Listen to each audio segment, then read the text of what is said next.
Assalamualaikum warahmatullahi wabarakatuh. Ashabar kufune kabajamtoota jalatamtoota keenya yeroo ammaa kanatti masaalee hawaasummaa irratti waan deemamaa jiru Oromoon kutaa 11 fuuldura dhaabbachuu qaba. Kaleessallee rakkoos gammachuus wajjin qoodamaa turre waan taateef rakkoolee namoonni muraasni uumaniin kutaan Oromoo yookaan qeen Oromoodha waamamuu qabu. Qeen Oromoo kan waamamuu ni qabu. Jabummaa, gootummaa, seenaa, misooma, diinagdee akkasumas immoo ijoollee jajjaba qee keessaa banii barnootaan beekaman, diinagdeen beekaman, industiriin beekaman akkasumas immoo hojiilee gaggaarii hojjechuudhaan beekamaniin beekamuu qaba malee qee Oromoon ittiin wal aanu, qee Oromoon ittiin wal abaaru dargaggeessa akkasiitiin beekamuu qabdu yaada kooti. Kanaaf amma danda'ameen ilmaan Oromoodhaa marsaalee hawaasummaa irra jirtan dhimma kana fuuldura dhaabbachuudhaan dhimma kanarratti hojjechuun fedhii qofa osoo hin taane dirqama ta'uu baranneetiin kallattii danda'ameen uummanni Oromoodhaa waan kana balaaleffachuu qaba. Abbootiin amantaa itti dadhabdanii jirtan. Abbootiin amantaa ittiin hirriba malee bultanii jirtan. Isinii dhaga'uu didanii jiran. Dhaabbadhaa. Warroonni waan kana hojjechaa jirtan har'aaf ittiin gammaduu dandeessan. Har'a namni 500 ittiin sin laaluu danda'a. Har'a namni 1000 sin laaluu danda'a. Garuu maqaa sabaa, maqaa Oromoo, maqaa Oromtichaa eeggachuun dirqama dhaloota kanaati jechaadha. Eenyuyyuu har'aan tanatti gaafa addunyaa tanarra dhufu waan gaarii dalaguuf dhufa. Addunyaa tanarratti yeroo addunyaan dorgommii keessa jirtu yeroo addunyaan pilaatfoormii tokkicha irratti dorgommii keessa galtetti namni afaan an dubbadhu namni afaan Oromoo dubbatu dargaggeessi kaleessa oolmaa gurguddaa waliif oole wal abaaruun sooshaal miidiyaa nuuf qaanyidha. Dhiigaa ashamaa harka fuunee kabajamtootaaf jaalatamtoota hordoftoota qophii miidiyaa Maddoolaabuu kuni qophii miidiyaa Maddoolaaburraa kan isin biraan gahaa jirrudha.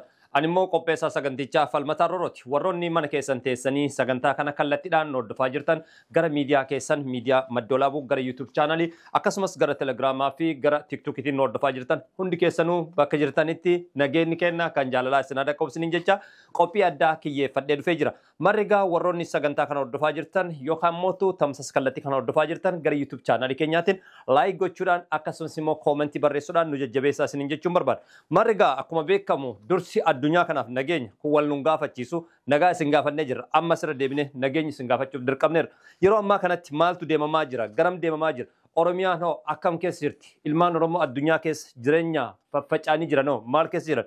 Gurraa qabdu, quba qabdu kan jirratti xiyyeeffatee isin biraan geenya. Akkuma beekamu Oromoo fi Oromiyaa yoo dubbannu wareegama aarsaa ilmaan Oromoodhaa sirnoota darban keessatti kafalaa turan, sirnoota darban keessatti aarsaa dargaggeessi Oromoodhaa, barattoonni Oromoodhaa, barsiisaan Oromoodhaa, qonnaan bulaan Oromoo kafalaa ture yaadachuun dirqama jechaadha. Kanarra dhaabbachuudhaan yeroo ammaa kanatti marsaalee hawaasummaa irratti maaltu gaggeeffamaa jira? Oromoo qofa moo saboonni biraas rakkoolee kanaaf saaxilamanii jiran kan jirra dhaabbachuudhaan gara miidiyaa Maddoolaabuutiin qophii addaa kiyyeeffannee isin biraan gahaa jirra. Akkuma isin ibsuuf yaaletti ani falmataa roorooti. Waan hundaafuu guyyaa har'aa qophii addaa qabadhee dhiyaadhee jira. Turtii gaarii. Egaa marree deebi'ee dhufee jira. Akkuma jalqaba irratti isiniif eeruuf yaaletti yookaan isiniif ibsuuf yaaletti qophiin har'aa kan irratti xiyyeeffatu keessaayyuu dhimma Oromoo fi Oromiyaa irratti dhaabbachuudhaan kan isin biraan geenyudha. Yeroo ammaa kanatti Wallagga, Jimma, Harargee, Boorana, Gujii, Arsii, Baale, Shawaa, Karrayyuu hundi isaanutu Oromoo fi Oromiyaadhaan yaamamu. Marrigaa marsaalee hawaasummaa irratti dhiyeenya kana wanti argaa jirruu fi haalli deemamaa jiru kan Oromoo fi Oromiyaa hin garsiifne kanneen Oromoo fi Oromiyaa rifachiisan gurra Oromoo fi Oromiyaadhaaf hin tolle wantoota hedduu marsaalee hawaasummaa dirree TikTok irratti argaa jirra. Marrigaa kana dhaabuudhaaf maal gochuu qabna akkam gochuu qabna kan jirratti yaadota adda addaa kallattiilee adda addaatiin namoota adda addaa wajjin gama marsaalee hawaasummaa gara TikTokiitiin gochaa turree jira.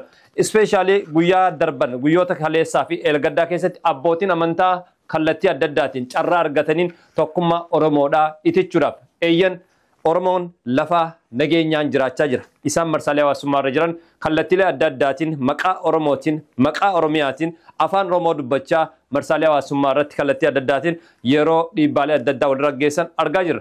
Kun immootu gaarii miti. Dhugaa dubbachuudhaaf maqaa Oromoo fi Oromiyaa jedhamuun kaleessa Oromoon aarsaa erga kabalaa tureef akkasuma immootu maqaa Oromoo fi Oromiyaa kaleessa addunyaa irratti beekamaa jiru. Keessattuu yeroo ammaa kana marsaalee hawaasummaa dijitaal ta'an akkasumas infoormeeshinni gurguddaa yookaan immoo odeeffannoon yeroo gabaabduutti addunyaa kana keessa seenuu danda'uu fi afaanonni hedduun addunyaa kanarratti tiraansileet gochuudhaan akkaataa namni hojjechaa jiru waan namni hojjechaa jiru itti himamu keessatti afaan Oromootiin dubbachaa wal abaaruun wal qeequun heddummaatti jira. Kanaaf furmaanni maali? Hundi keenyayyuu irratti yaaduu qabna. Hundi keenyayyuu dhaabbannee dogoggoroota keenya sirreeffachuu danda'uu qabna. Oromoon TikTok irra jiru, Wallagga hin jiru, Booranni hin jiru, Gujiin hin jiru, Arsiin hin jiru, Shawaan hin jiru, Karrayyuun hin jiru. Oromiyaa lafa jirti. Arsiin lafa jira, Wallagga lafa jira, Booranni lafa jira, Gujiin lafa jira, Iluu Abbaa Booraan lafa jira. Isaan social media irra jiran maqaa dhuunfaa keessanii qabdan. Abdulakim ta'uu danda'a, Kabbadaa ta'uu danda'a, Fooziyaa ta'uu dandeetti, Feenet ta'uu dandeessi. Kana sirriitti beekuu danda'u qabna. Maqaa keetiin waan feete hojjechuu dandeessi. Maqaa Oromoo fi Oromiyaa, kutaa Oromoo fi Oromiyaatiin namoonni har'an tanatti kallattii adda addaatiin Wallagga Shawaattu akkas godhe, Arsiittu akkas godhe, Booranattu akkas godhe, Baalettu akkas godhe jedhamuun hin malle ture jechaadha. Kanaaf dogoggoroonni jiran yoo jiraatan akka dhuunfaatittuu har'an tana dhaloonni wal miidhuun qabuttiin amanan akka nam tokkotti. Yeroo ammaa kanatti dhaloonni nama dhuunfaa isaatiinuu akkaataa dhuunfaa isaatiinuu wal dhabuun qabu kan jedhuttiin amana waan taateef hojiin ammatti raawwatamaa jiru, hojiin amma godhamaa jiru kan Oromoo fi Oromiyaan garsiifne, kan Oromoo fi Oromiyaa bakka hin buune ta'uu isaa hubattanii dhimmoota kanarraa akka deebitan isinii dhaamuun barbaada. Yeroo ammaa kanatti ispeeshaalii yeroo addunyaan dorgommaa keessa galtetti dorgommii keessa jirtutti dargaggeessi Oromoodhaa mandaraan wal qoodee qe'ee tokkollee ka bakka bu'uu hin dandeenye mandaraan wal qoodanii yeroo wal qeeqan arguu caalaa wanti nama dhukkubsu tokkollee hin jiru. Kanaaf maaltu furmaata? Dadhabbii malee hifannaa malee abbootiin amantaa ammas hojii guddaa isin eeggata. Abbootiin amantaa hojii guddaa isin eeggata. Haadholeen siinqee hojii guddaa isin eeggata. Kanaaf hamma danda'ameen dargaggeessi Oromoodhaa kan marsaalee hawaasummaa irratti kutaa tokko akka waan bakka bu'ee fakkaatee afaan Oromootiin dubbatee kutaa akkasii irraa lola akkasii geggeessan. Lolli wanti jedhamu tokkollee hin jiru. Oromoon lafaa nagaa waliin jira. Wallagga, Jimma, Harargee, Gujii, Booran, Arsii, Karrayyuu, Iluu Abbaa Booraa waliin jiraachaa jira. Oromoo fi Oromiyaan lafa jirti. Social media irra kan jiru nama dhuunfaa kan akka kiyyaa, kan akka keetii, kan akka ishee fi kan akka isiitii jechaadha. Kanaaf ijoolleen Oromoodhaa wanti hubachuu qabdan kutaa Oromiyaa bakka bu'uun qabdan. Kutaa Oromoo bakka bu'uun qabdan. Oromoof Oromiyaaf aarsaan guddaan kafalamee jira. Gatiin guddaan kafalamee jira. Kaleessas afaan Oromootiin dubbachuudhaaf wareegamni guddaan kafalamee jira. Afaan Oromootiin hadhantan wal xiqqeessaa jirtan abbootiin amantaa dhageettii dhabee jira. Abbootiin haadholeen siinqee dhageettii dhabanii jiran dargaggeessi Oromoo kan ilaalcha poozitiivii qabu kan nama jijjiiruu danda'u kan nama gorsuu danda'u dhaloota kanaaf barnoota adda addaa kennuu danda'u liqimfamee jira. Sababbiin isaa har'an tana dhaloonni marsaalee hawaasummaa irratti argaa jirru beekamtii dhuunfaatiif sochii dhuunfaatiif namoota 1,000 laallamuudhaaf nama 500 laallamuuf nama 2,000 laallamuuf whatever yeroo ammaa kanatti xiyyeeffannaan dhalootaadhaa marsaalee hawaasummaa isa ta'ee jira. Lammaffaa faayidaa dhuunfaa ta'ee jira. Faayidaan dhuunfaa hoggaa jennu yeroo ammaa kanatti namoonni tokko tokko armaan dura haala adda addaatiin jaalala hawaasaa bira qabaniinis haa ta'u geemii adda addaa taphachaa turan har'a garuu geemiidhaaf karoorfatee sabboonaa naannoo tokko fakkaachuudhaan sabboonaa ganda tokko fakkaachuudhaan ji'oota muraasaan booda beellama geemii walitti beellamataa jira Oromoon jechaadha. Tapha walitti beellamataa maaliif sabboonaa kiyya qe'ee kiyya bakka bu'ee qabsaa'e waan jedhuuf ilaalcha akkasii waan qabduuf dargaggoonni hedduun shamarran hedduun dargaggeessi hedduun ilaalcha akkasii waan qabaniif ilaalcha kanatti fayyadamee inni borshilingii ittiin argachuu danda'a jechaadha. Inni ittiin leenca argachuu danda'a inni filaawarsii ittiin argachuu danda'a. Qe'een Oromoo aanamee jira. Qe'een Oromoo walitti gadeeffatee jira. Kun immoo ta'uu hin qabu dhaabbachuu qaba. Duroomuu barbaadnaan hojjedhu. Duroomuu barbaadnaan yaada gaariidhaanis duroomuu ni danda'ama. Marsaaleen hawaasummaa irratti wanti deemamaa jiru kun dhibbaan dhibbatti sirrii miti. Oromoon dhaabbatee of laaluu qaba. Wareegama Oromoon kanfalaa ture. Wareegama aarsaa barattoonni Oromoo kafalaa turte. Barsiisaan Oromoo kafalaa ture. Qonnaan bulaan Oromoo kafalaa ture. Dagatamuun qabu, irraanfatamuun qabu kan jedhuun qaba. Ispeeshaalii yeroo ammaa kanatti wanti argaa jiru kun waan hawaasa kennaan hin madalle. Usaanaan fayyadamaa jirti, alaabaan fayyadamaa jira, hadiyyaan fayyadamaa jira, Tigreen fayyadamaa jira, Amaarri fayyadamaa jira social media. Rakkoo Oromoon obboleewwan keenya walirraan gaan. Ijoolleen Oromoo, ijoolleen afaan nuti. Egaa Amaarree deebi'ee dhufee jira. Akkuma jalqaba irratti isiniif eeruuf yaaletti yookaan isiniif ibsuuf yaaletti qophiin har'aa kan irratti xiyyeeffatu keessaayyuu dhimma Oromoo fi Oromiyaa irratti dhaabbachuudhaan kan isin biraan geenyudha. Yeroo ammaa kanatti Wallagga, Jimma, Harargee, Booran, Gujii, Arsii, Baale, Shawaa, Karrayyuu hundi isaanutu Oromoo fi Oromiyaadhaan yaamamu. Marrigaa marsaalee hawaasummaa irratti dhiyeenya kana wanti argaa jirruu fi haalli deemamaa jiru kan Oromoo fi Oromiyaan garsiifne kanneen Oromoo fi Oromiyaa rifachiisan gurra Oromoo fi Oromiyaadhaaf hin tolle wantoota hedduu marsaalee hawaasummaa dirree TikTok irratti argaa jirra. Marrigaa kana dhaabuudhaaf maal gochuu qabna akkam gochuu qabna kan jirratti yaadota adda addaa kallattiilee adda addaatiin namoota adda addaa wajjin gama marsaalee hawaasummaa gara TikTokiitiin gochaa turree jira. Ispeeshaalii guyyaa darban guyyoota kaleessaa fi eelgaddaa keessatti abbootiin amantaa kallattii adda addaatiin carraa argataniin tokkummaa Oromoodhaa itichuudhaaf eeyyan Oromoon lafa nageenyaan jiraachaa jira. Isaan marsaalee hawaasummaa irra jiran kallattiilee adda addaatiin maqaa Oromootiin, maqaa Oromiyaatiin afaan Oromoo dubbachaa marsaalee hawaasummaa irratti kallattii adda addaatiin yeroo dhiibbaalee adda addaa walirra geessan argaa jirra. Kun immootu gaarii miti dhugaa dubbachuudhaaf maqaa Oromoo fi Oromiyaa jedhamuun kaleessa Oromoon aarsaa erga kabalaa tureef akkasuma immootu maqaa Oromoo fi Oromiyaa kaleessa addunyaa irratti beekamaa jiru keessattuu yeroo ammaa kana marsaalee hawaasummaa dijitaal ta'an akkasumas infoormeeshinii gurguddaa yookaan immoo odeeffannoon yeroo gabaabduutti addunyaa kana keessa seenuu danda'uu fi afaanonni hedduun addunyaa kanarratti tiraansileet gochuudhaan akkaataa namni hojjechaa jiru waan namni hojjechaa jiru itti himamu keessatti afaan Oromootiin dubbachaa wal abaaruun wal qeequun heddummaatti jira. Kanaaf furmaanni maali? Hundi keenyayyuu irratti yaaduu qabna. Hundi keenyayyuu dhaabbannee dogoggoroota keenya sirreeffachuu danda'uu qabna.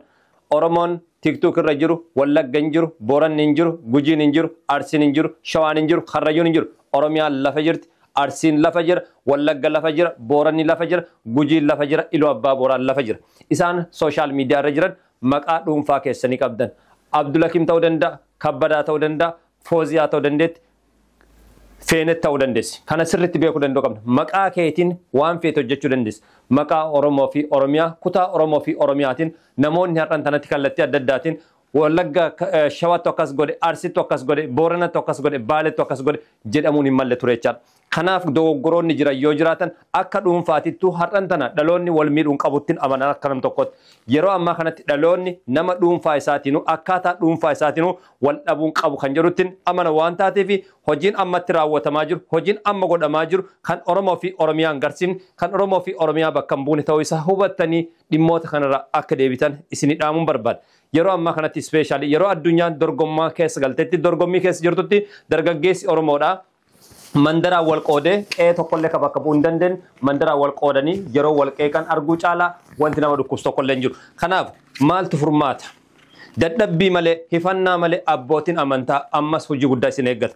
Abbootiin amantaa hojii guddaa isin eeggata. Haadholeen siinqee hojii guddaa isin eeggata. Kanaaf hamma danda'ameen dargaggeessi Oromoodhaa kan marsaalee hawaasummaa irratti kutaa tokko akka waan bakka bu'ee fakkaatee afaan Oromootiin dubbatee kutaa akkasii irraa lola akkasii geggeessa. Lolli wanti jedhamu tokkollee hin jiru. Oromoon lafaa nagaa waliin jira. Wallagga, Jimma, Harargee, Gujii, Booran, Arsii, Karrayyuu, Iluu Abbaa Booraa waliin jiraachaa jira. Oromoo fi Oromiyaan lafa jirti. Sooshaal miidiyaa kan jiru nama dhuunfaa kan akka kiyyaa, kan akka keetii, kan akka ishee fi kan akka isiitii jechaadha. Kanaaf ijoolleen Oromoodhaa wanti hubachuu qabdan kutaa Oromiyaa bakka bu'uun qabdan. Kutaa Oromoo bakka bu'uun qabdan. Oromoof Oromiyaaf aarsaan guddaan kafalamee jira. Gatiin guddaan kafalamee jira. Kaleessas afaan Oromootiin dubbachuudhaaf wareegamni guddaan kafalamee jira. Afaan Oromootiin hadhantan wal xiqqeessaa jirtan abbootiin amantaa dhageettii dhabee jira. Abbootiin haadholeen siinqee dhageettii dhabanii jiran dargaggeessi Oromoo kan ilaalcha pooziitiivii qabu kan nama jijjiiruu danda'u kan nama gorsuu danda'u dhaloota kanaaf barnoota adda addaa kennuu danda'u liqimfamee jira. Sababbiin isaa har'an tana dhaloonni marsaalee hawaasummaa irratti argaa jirru beekamtii dhuunfaatiif sochii dhuunfaatiif namoota 1,000 laallamuudhaaf nama 500 laallamuuf nama 2,000 laallamuuf whatever yeroo ammaa kanatti xiyyeeffannaan dhalootaarraa marsaalee hawaasummaa isa ta'ee jira. Lammaffaa faayidaa dhuunfaa ta'ee jira.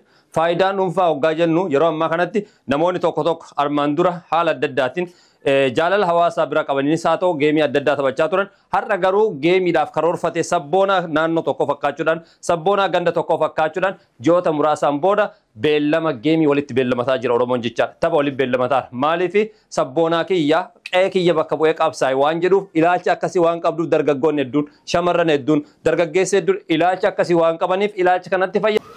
Kanaaf qe'ee Oromoodhaa kallattii adda addaatiin bakka buutanii namoonni fedhii dhuunfaatiif waan dhuunfaatiif yookaan immoo beekamtii dhuunfaatiif jettanii Oromoo irratti kallattii adda addaatiin haasaa hin taane ilaalcha namaatiif gurra namaatiif hin taane jechoota fufurdaa darbachaa jirtan dhaabbadhaa. Isin hin baasu, nu hin baasu. Oromoon kan ittiin beekamu hojjechuudha. Nageenya, tokkummaadha, jaalala, walii boo'uu, waliin dhaadachuu, waliin abdachuu, waliin dhaadachuudha jechaadha. Oromoon waliin dhaabbata, waliin dhaadata. Rakkoolee armaan dura turan waliin qoodamaa turre borusiin qoodamna hololli sooshaal miidiyaa irraa Oromoo kutaa tokkollee bakka bu'u. Oromoo bakka buutanii namoonni hojjechaa jirtan of ilaala. Oromoon namni isin bakka buufate hin jiru. Oromoon kan isin bakka buufachuu danda'u gaafa isin barnootaan of dandeettan House of Representative addunyaa keessa isin kaawwachuu danda'a. Afrikaa Yuuniyeenii keessa isin kaawwachuu danda'a. Kan bakka bu'uu dandeessu baratteetiin uummata keetii bakka bu'uu dandeessa. Barumsa qofaan osoo hin taane dandeettii ogummaa adda addaa hojjettee hawaasa kee beeksisuu dandeetta. Fiigdee hawaasa kee beeksisuu dandeetta. Qe'ee kee beeksisuu dandeetta. Atileetiksiidhaan addunyaa irratti Oromoon beekamtii qaba. Itoophiyaan beekamtii qabdi. Afrikaan beekamtii qabdi. Atillee qe'ee kee kan keessaa baate fakkeenyaaf atileetota hedduu Oromoo keessa ba'anii Oromiyaa keessa kutaa Arsii naannoo Boqqojjiiti. Boqqojjii yoo dubbatanii miidiyaan Afrikaa hedduun isaanii waa'ee atileetii dubbatachaa. Ispoortii hojjedhuu qe'ee kee beeksisi. Barnoota irratti hojjedhuuti qe'ee kee beeksisi. Kanaaf nama reebuudhaaf yookaan mootu hate speech fayyadamuudhaan walirratti duuluudhaan maqaa wal balleessuudhaan beekamtiin filaawarsii argamu kun no sense eessaanuu siin ga'u bakka tokkoon siin ga'u jechaadha. Argitee hojjedhuuti hojii ogummaa adda addaatiin yookaan baradhuutiin yookaan immoo waan gaarii oodiyensii kee barsiisitti sooshaal miidiyaa fayyadamuun gaariidha. Oodiyensii keetiif waan gaarii dabarsi, soorata gaggaarii dabarsi, ergaalee jajjaba dabarsi, ergaalee jajjabaan hawaasa kee fayyadi. Sooshaal miidiyaan kanaaf jechaadha. Kanaanis beekamtii argachuun ni danda'ama. Oromoo fi Oromiyaa walitti buusuudhaan. Sirriidha. Namoonni hedduun dogoggora hin taane dalaganii jiran. Kutaan Oromiyaa kam keessayyuu ni jiran. Ispeeshadamee inni boorshilingii ittiin argachuu danda'a jechaadha. Inni ittiin leenca argachuu danda'a. Inni filaawarsii ittiin argachuu danda'a. Qe'een Oromoo aanamee jira. Qe'een Oromoo walitti gadeeffatee jira. Kun immoo ta'uu hin qabu. Dhaabbachuu qaba. Duroomuu barbaadnaan hojjedhu. Duroomuu barbaadnaan yaada gaariidhaanis duroomuu ni danda'ama. Marsaaleen hawaasummaa irratti wanti deemamaa jiru kun dhibbaan dhibbatti sirrii miti. Oromoon dhaabbatee of laaluu qaba. Wareegama Oromoon kanfalaa ture. Wareegama aarsaa barattoonni Oromoo kafalaa turte. Barsiisaan Oromoo kafalaa ture. Qonnaan bulaan Oromoo kafalaa ture.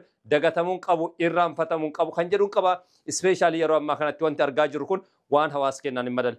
Usaanaan fayyadamaa jirti, alaabaan fayyadamaa jira, hadiyyaan fayyadamaa jira, Tigreen fayyadamaa jira, Amaarri fayyadamaa jira sooshaal miidiyaa. Rakkoo Oromoon obboleewwan keenya walirraan gaan. Ijoolleen Oromoo, ijoolleen afaan nuti